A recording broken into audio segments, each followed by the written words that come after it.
Hello, my name is John Thompson. I was living here when the flood hit, and I was awoken with water coming in my back door, basically, and it was a scramble getting out alive.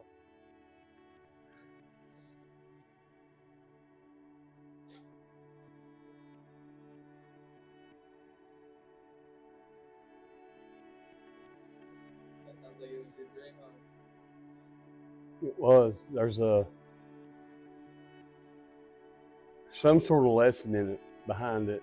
Like I say, I dreamed of having a place like this for 20 years or more, and really, when I surrendered to God, everything came to me so fast, and then it was all taken away even faster. And I don't.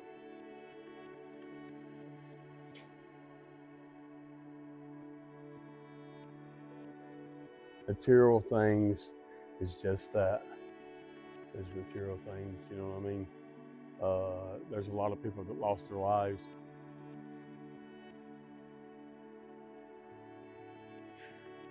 It messes me up a little bit, you know?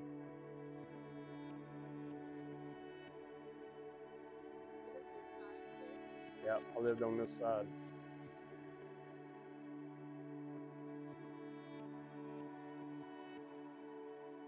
So there's this half, you know, and there was another tenant that lived over there. She was beating on that big window, and I see her, her hands is just beating like boom, boom, and her eyes are just big as quarters. So I come back and I had to raise the window, and the change in water pressure just rolls me into the house.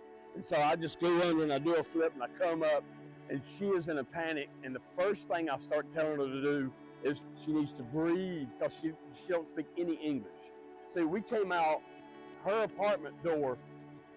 We came out her apartment door right there, and the first thing I knew is like we need to get up on this handrail. So so I get up on the handrail and I help her up on the handrail, and we're both standing on the handrail, hanging on to the soffit right there at the top of it.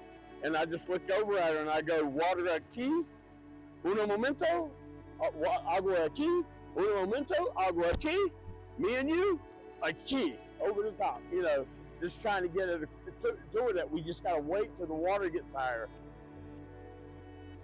And then when I really turned around and I looked this way where the river was coming from, that's when I panicked. The river over there right now where Swanano River is about 100 yards. And it might be 40 yards wide. Dude, I could not see the end of the river either way. As far as that way I could see it was water, and as far as that way I could see it was water. And there was white water coming down the middle like a rapid. Utility buildings 35 foot square was coming down through the neighborhood like a pinball machine. You know what I mean? They were getting stuck up against the house, and I was pushing them away from the house, thinking that they was going to take the house away, because about where the front of that truck is right there, there was a 4-car garage, and it was only like 20 foot from the back of the house, and it was gone. And I'm like, it's only 20 foot away and it's already gone. I'm like, this house is going to go. And so, man, I really didn't know what to do at that point. Like I say, there were some guys on some kayaks that had started pulling people from roofs. And my only thought was that if that house went down the river, we were both gone. And I couldn't tell her in English, but I was like, I'm going to go get more help. And I took one of them cushions I took up from the couch, and I jumped in the water and just took off. But my brother had posted on Facebook, it was looking for me, missing persons.